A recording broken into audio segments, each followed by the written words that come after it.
नमस्कार। आप देख रहे हैं स्पेशल कवरेज न्यूज और मैं हूं आपके साथ शिव कुमार मिश्रा। एक बड़ी खबर सर्वोच्च अदालत सुप्रीम कोर्ट से, जहां आज एक केस की सुनवाई होनी थी। केस बड़ा महत्वपूर्ण था। इस केस से 50,000 लोगों का जीवन जुड़ा हुआ है। इस केस में 50,000 लोगों का इन्वॉल्व होना और इस 50,000 लोगों का जो मामला है वो अब अगले 10 दिसंबर को इस मामले की सुनवाई होगी। मेरे सामने पीछे तस्वीर देख रहे हैं, ये उस भीड़ की है जो न्याय मांगने के लिए न्यायालय तक आई।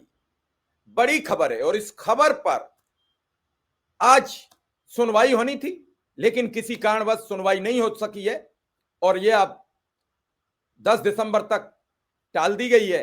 यानी अब सुप्रीम कोर्ट 50,000 लोगों की किस्मत का फैसला 10 दिसंबर को करेगा। और इस खबर से पूरा सनसनी मची थी। इलाके में जब यह घटना घटी थी तो चप्पे चप्पे पर पुलिस वाले तैनात थे। जिन लोगों के मकान अतिक्रमण के जद में हैं वो सुप्रीम कोर्ट से रहम की भीख मांगते नजर आ रहे हैं। ये पूरा मामला कहां से है, किस राज्य से है, हम एक एक कर इस पूरी खबर पर बातचीत करेंगे। लेकिन उससे पहले आपसे एक अपील कि इस तरह की के खबरें पाने के लिए, ऐसी सच्ची खबरें आप तक पहुंचे, इसके लिए इस चैनल को सब्सक्राइब कर लीजिए, बेल आइकॉन बटन दबा दीजिए और फॉलो कर लीजिए। चलिए शुरू करते हैं। दरअसल यह मामला उत्तराखंड का है, जहां बन भूलपुरा रेलवे भूमि पर अतिक्रमण था। एकाएक वहां की सरकार और वहां की व्यवस्था इन अतिक्रमणकारियों को वहां से बेदखल करने का काम, बिगड़े हालात, और अब इस पूरे बनभूलपुरा जो रेल मामला था, रेलवे की भूमि का मामला था, उस पर सर्वोच्च अदालत ये केस आ गया है। और इस केस की सुनवाई दरअसल आज होनी थी, जो टल गई। हल्द्वानी में बनभूलपुरा रेलवे स्टेशन से सटी हुई जमीन पर अतिक्रमण और कब्जे के मामले में सुप्रीम कोर्ट ने 2 दिसंबर यानी आज अपना फैसला नहीं सुनाया। आज होने वाली सुनवाई टाल दी गई है। अब ये 10 दिसंबर को सुनवाई होगी। उसमें इन 50,000 लोगों की किस्मत का फैसला होगा। दरअसल हल्द्वानी में बनभूलपुरा रेलवे स्टेशन से सटी हुई जमीन पर अतिक्रमण और कब्जे के मामले में उच्च अदालत यानी सर्वोच्च अदालत ने 2 दिसंबर यानी मंगलवार को होने वाली सुनवाई आज टाल दी। बनभूलपुरा इलाका पूरा दिन हाई अलर्ट पर था। पुलिस ने 21 उपद्रवियों को अरेस्ट भी किया। इलाके में चप्पे चप्पे पर पुलिस वाले आज तैनात थे। जिन लोगों के मकान अतिक्रमण की जद में हैं वो सुप्रीम कोर्ट से रहम की दुआ कर रहे थे। हल्द्वानी में रेलवे की जमीन पर अवैध कब्जे को लेकर हटाने के खिलाफ दाखिल याचिकाओं में सुप्रीम कोर्ट में होने वाली सुनवाई आज तो टल गई, मगर अब 10 दिसंबर को सुप्रीम कोर्ट सुनवाई करेगा। रेलवे की तरफ से कहा गया है कि हमें ट्रैक बनाना है, इसलिए जल्द सुनवाई की जाए। यह मामला करीब 50,000 आबादी से जुड़ा हुआ है। फिलहाल हाई कोर्ट के आदेश पर सुप्रीम कोर्ट ने अंतरिम रोक लगा रखी है। पिछली सुनवाई के दौरान सुप्रीम कोर्ट ने उत्तराखंड प्रशासन से पूछा था कि राज्य सरकार के पास इन बस्तियों में रहने वाले लोगों को दूसरी जगह बसाने के लिए क्या कोई मास्टर प्लान है। सुप्रीम कोर्ट के फैसले से पहले नैनीताल पुलिस पूरी तरह अलर्ट मोड पर है।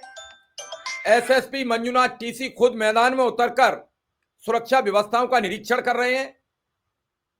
12 से ज्यादा सीसीटीवी कैमरे लगाए गए हैं जो पल प्रतिपल उस इलाके पर नजर बनाए हुए हैं। मामला बिगड़े ना उससे पहले पुलिस पूरी मुस्तैदी से हर जगह घूमती नजर आ रही है। जिलाधिकारी और पुलिस कप्तान खुद मौके पर जा जाकर स्थितियां संभालने के लिए तत्पर दिख रहे हैं। इस पूरे प्रकरण में अब तक आज 12 से ज्यादा सीसीटीवी कैमरों के जरिए कंट्रोल रूम से निगरानी रखी जा रही है। या किसी भी कैमरे में संदिग्ध गतिविधि दिखने पर नजदीकी पुलिस टीम को सतर्क किया जा रहा है। कालटेक्स हाइडिल तिराहे से जो काठगोदाम से हल्द्वानी जाने वाले वाहनों के लिए डाइवर्जन प्लान तैयार किया गया है। जिन्हें काठगोदाम से हल्द्वानी जाना है उन्हें कॉलटेक्स हाइडिल तिराहे से डाइवर्ट होकर पंचक्की तिराहा से लालढांड तिराया होते हुए अपने गंतव्य को जाएंगे। वहीं महारानी होटल तिराया से डाइवर्ट होकर सरस्वती रेस्टोरेंट तिराया से दोनहरिया तिराया होते हुए पानी की टंकी से मुखानी चौराहे से अपने गंतव्य को जाएंगे। सुप्रीम कोर्ट के फैसले से पहले सुरक्षा व्यवस्था को लेकर जिला और प्रशासन पूरी तरह से आज अलर्ट पर था। संवेदनशील बनभूलपुरा में भारी फोर्स तैनात किया गया था। ड्रोन से इलाके में पूरी तरीके से अभी भी नजर रखी जा रही है। इसके अलावा आईटीबीपी एसएसबी को रिजर्व कर रखा गया है। हल्द्वानी आने वाले वाहनों का यातायात प्लान सार्वजनिक कर दिया गया है। रामपुर रुद्रपुर से आने वाले और पर्वतीय जिलों को जाने वाले सभी वाहन पंतनगर तिराहा से डाइवर्ट होकर NH 109 होते हुए पंतनगर से नगला तिराहा होते हुए किच्छा से सितारगंज से खटीमा होते हुए अपने गंतव्य को जाएंगे।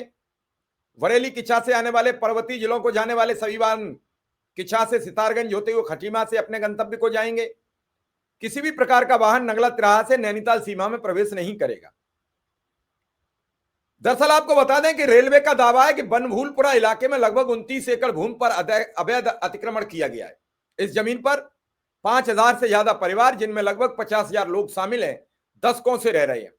SP crime doctor Satish Jagdish Chandra ने बताया कि रेलवे भूमि अतिक्रमण मामले में कोर्ट का फैसला आ सकता है, जिसको लेकर पुलिस प्रशासन सभी तैयारी कर चुका है।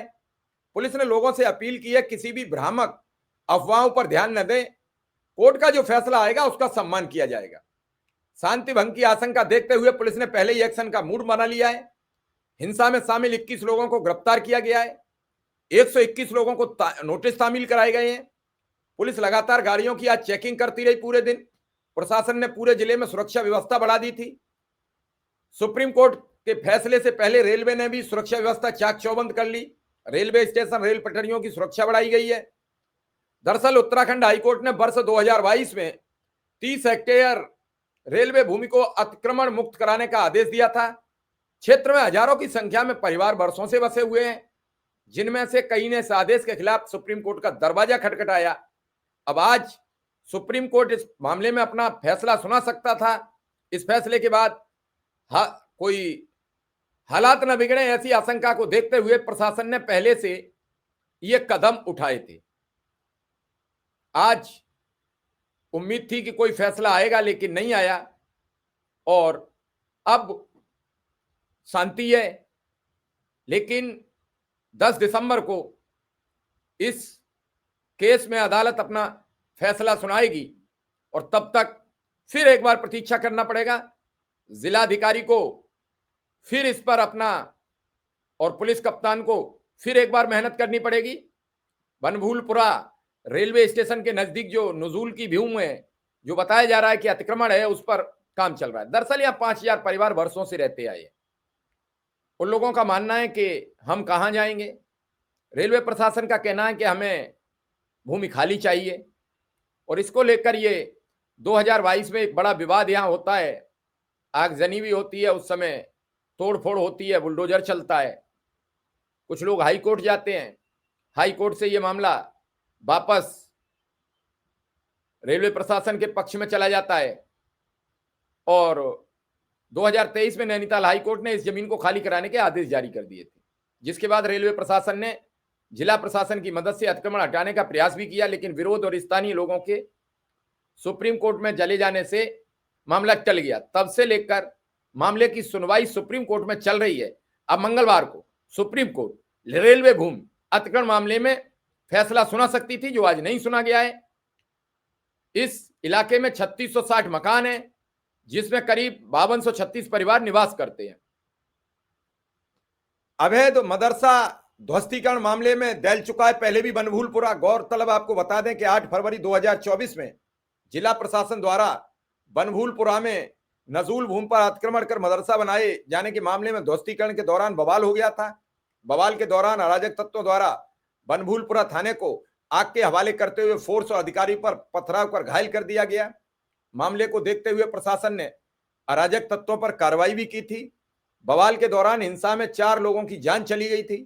कई पुलिस अधिकारी, पुलिसकर्मी, मीडियाकर्मी चोटिल भी हुए थे। कानून व्यवस्था को दुरुस्त करने के लिए प्रशासन द्वारा कर्फ्यू भी लगाया गया था। अब ऐसी स्थिति फिर न आए, इसको लेकर प्रशासन पहले से सतर्क था। वहां पहले से सारी तैयारियां थी।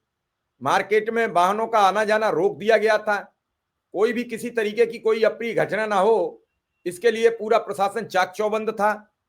जगह जगह बैरिकेटिंग करके आवागमन, गाड़ियों का आना जाना रोका गया था। लेकिन फिलहाल आज फैसला ना आने से जिला प्रशासन ने थोड़ी राहत की सांस ली है। लेकिन जितनी तैयारी आज की थी, इससे ज्यादा तैयारी अब फिर एक बार 10 तारीख को करनी पड़ेगी। मैं भी वहां के लोगों से कहता हूं कि शांति की अपील करता हूं, शांति बनाए रखें। कोर्ट जो फैसला सुनाए वो सब स्वीकार करें, क्योंकि अदालत ने पहले ही पूछा है कि इतने परिवार जब विस्थापित होंगे तो सरकार ने क्या इनको कहीं बसाने का कोई मास्टर प्लान बनाया है, और इसी प्लान को लेकर सुप्रीम कोर्ट शायद इंतजार कर रहा है। देखते हैं कि 10 दिसंबर को इन 50,000 लोगों की किस्मत का फैसला आएगा कि नहीं। फिलहाल इस खबर में इतना ही। धन्यवाद, नमस्कार।